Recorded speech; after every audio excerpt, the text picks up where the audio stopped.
Teddy and I would like to talk to you about handling your baby. So right up front, let's talk for a moment about tummy time. Tummy time's important, but we can be creative about how we offer it to our baby. It might be that every time you change a nappy, you have the baby on the tummy for a little moment. But remember that interacting with a parent on the chest, lying back in bed, or holding the little one over the arm like this, these are also forms of tummy time. We certainly don't want tummy time to become associated with negative experience for our baby. So frequent and short, just until the baby's cueing that they've had enough, is fine. And you'll find as the baby gets older and older that he or she will be happy to have more and more tummy time. This hold, actually, that I'm using with Teddy right now is one that babies often just adore.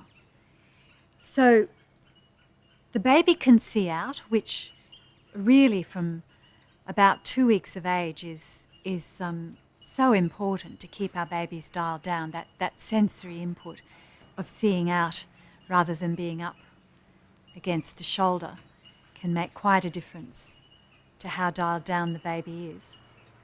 The little spine is also flexed forward into a nice C shape.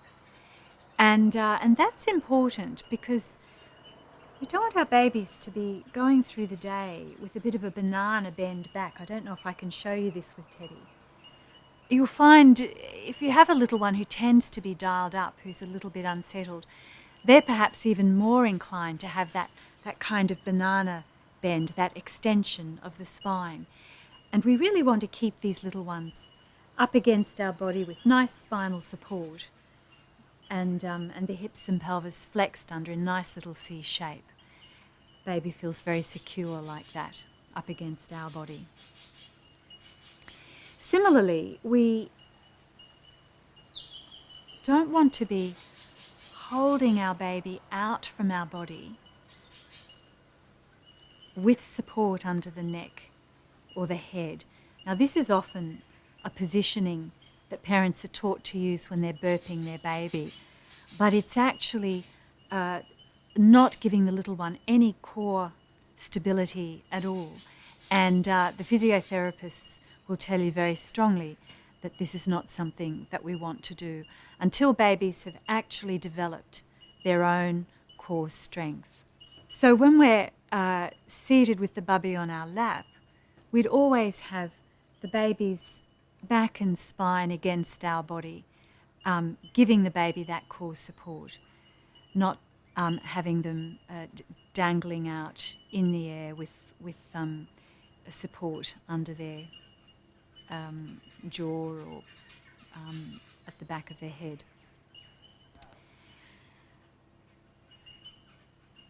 This concept of allowing the baby to develop his or her own core stability before we put them into more mature positions is relevant to the little one who's moving towards sitting up.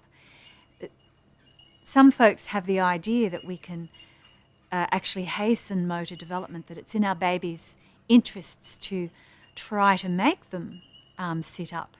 But actually that can work against really good motor development, and we continue to provide that core support for the baby until you notice that the baby really is starting to move quite naturally into that sitting up position.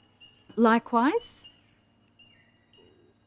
although babies derive a great deal of joy from bouncing on the parent's lap, we need to be careful not to let the baby be taking the weight on their legs. We actually need to be doing the work of that because otherwise we can set up postural issues for that little baby developmentally. So of course they're going to want to be there bouncing and looking at the world and interacting, but rather than letting them bear the weight on their legs, we're actually holding the weight for the baby until such time as that little one really is toddling around and capable of taking their weight on their legs in a nicely aligned and developmentally appropriate way. Our little ones develop their motor system by being exposed to the diverse forces of gravity.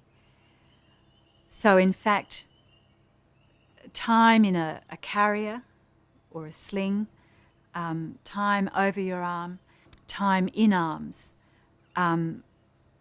allows that little nervous system to be exposed to constantly changing postural experiences, gravitational input, and therefore postural responses.